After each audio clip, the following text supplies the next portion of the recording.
three reasons. First, we need to grow. We absolutely must grow because of IHL's rebalancing effort that is primarily based on growth in student numbers. Add to that the economic downturn of the state, which will give us even less appropriation dollars. Since our general budget funding comes from two sources, state allocation and tuition, we absolutely must grow our student body and gain more tuition dollars. Our goal is to go from 2,400 to 4,500 students, and we know we can handle that number with both on-campus classes and by increasing our online program presence. We've actually just hired an experienced online staff member to direct this effort. As a public institution rather than a private one, we can no longer afford to stay at our current number of students. If you look at the Seven Sisters institutions, which are all private and all heavily endowed, they range in student population from 800 to 2,400, and that's where we are right now. And as I said, we need to grow to 4,500. In a 2003 speech, the president of Mount Holyoke College, which you know is a historic private women's college, noted, quote, in 1960, there were 298 women's colleges and more before that, and now there are 65, unquote. We cannot afford to allow this to happen to MUW. Actually, marketing ourselves as a women's institution, whether by our name or our marketing materials, is false and misleading, as we have been doing since 1982, 27 years. But would marketing MUW as a women's university be attractive to prospective students? Sadly, the answer is no. Currently, 96% of Mississippi's high school graduates, men and women, express no interest in the current MUW name and brand. Nationally, 97% of both male and female students won't even consider us because of our name. As I mentioned earlier, only 16% of our students are male, and many of them are not comfortable with the name. But the same thing applies to many of our female students. We notice a trend of our students, male and female, to transfer out after their sophomore year, take their credits elsewhere to complete their degrees.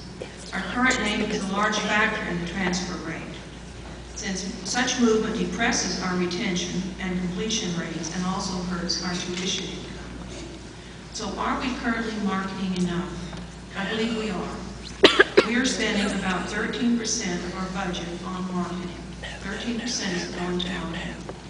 We tie only with USM, no doubt because of their experience with Katrina and trying to bring the students back. But all the other institutions market with considerably less dollars and with considerably better results. The second reason to change our name relates to what I just said. We have to be able to compete. There are more institutions out there and there are more online programs, and they are all recruiting aggressively. And finally, we as an institution must be relevant. We are perceived either as a women's university or a women's university that admits men. MUW's relevance is in leadership development of all its students, regardless of race or gender. Our relevance is in embracing the equality for which the founders of this university fought.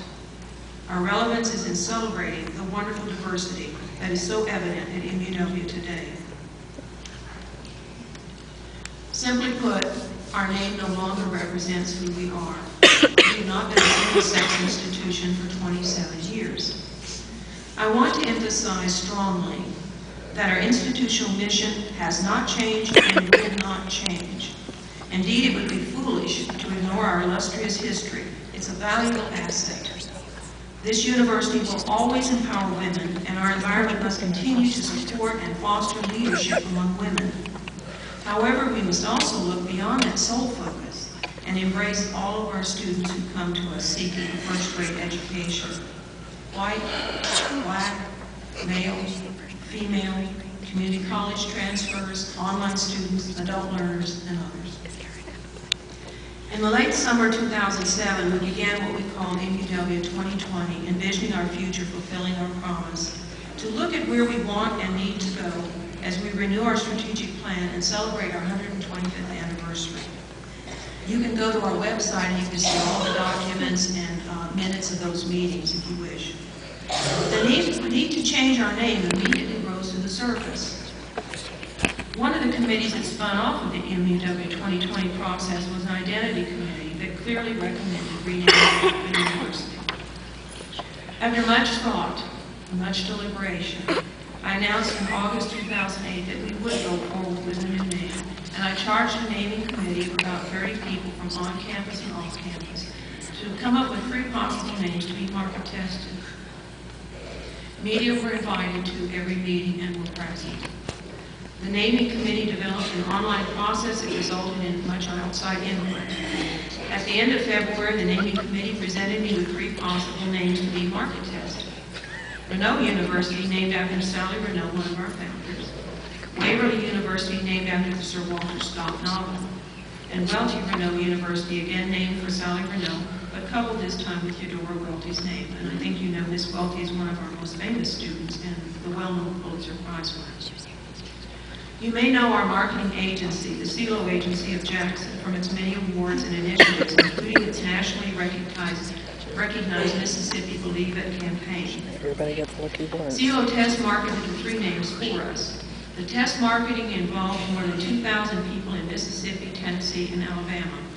It included an online survey of the general faculty, staff, current students, and any community member or person in the state who wished to provide input.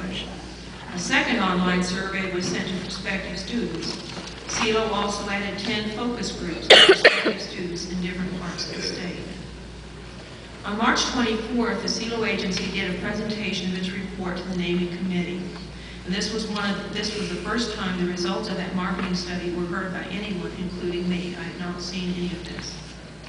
The surveys revealed that Waverly University, to 43%, came out as a slight overall favorite over Renault University, that came out at 33%, and Welty Renault was at 24%.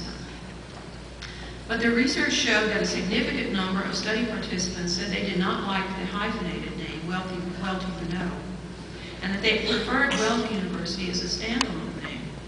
Additionally, because Renault was part of a 2-name choice, Waverly may have been a default choice of those who just didn't like the Renault name. Conversely, for those who preferred the Renault name, there were 2 options. Thus, Renault preferences may have been split.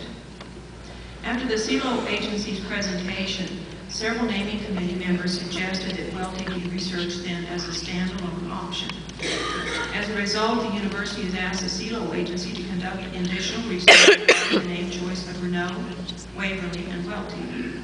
I believe the information gathered in the original opinion survey is extremely valuable, and so it will be carefully considered. We are not going to rush this process because we know that doing this right is much more important than doing it quickly. All the information gathered during the MUW 2020 process related to the names and the university's brand development, as well as the CELO agency's research, will be available to the leadership committee as it evaluates the evidence and makes a recommendation to me.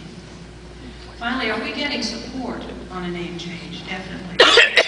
Locally, our city council, our board of county supervisors, the board of LINK, which is the economic engine that powers the coming of PACCAR, Eurocopter, and other big programs in this area of the state.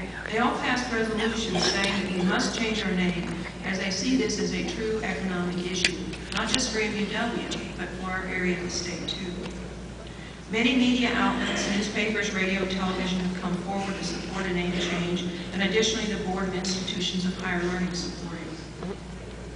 We feel that we are on our way to where we need to be, but I wanted to discuss this with you today, and I want to thank you for letting me bring you up to date. Well, I think there are a great many things that are happening at the university today, and wonderful things at that, and I think we can be proud of how we're moving.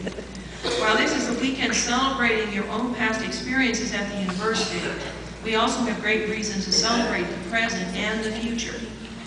And as you well know, the students of today and tomorrow represent our future. So I want you to, let's all take a look at MUW that is attracting today's students and our future alumni. Thank you.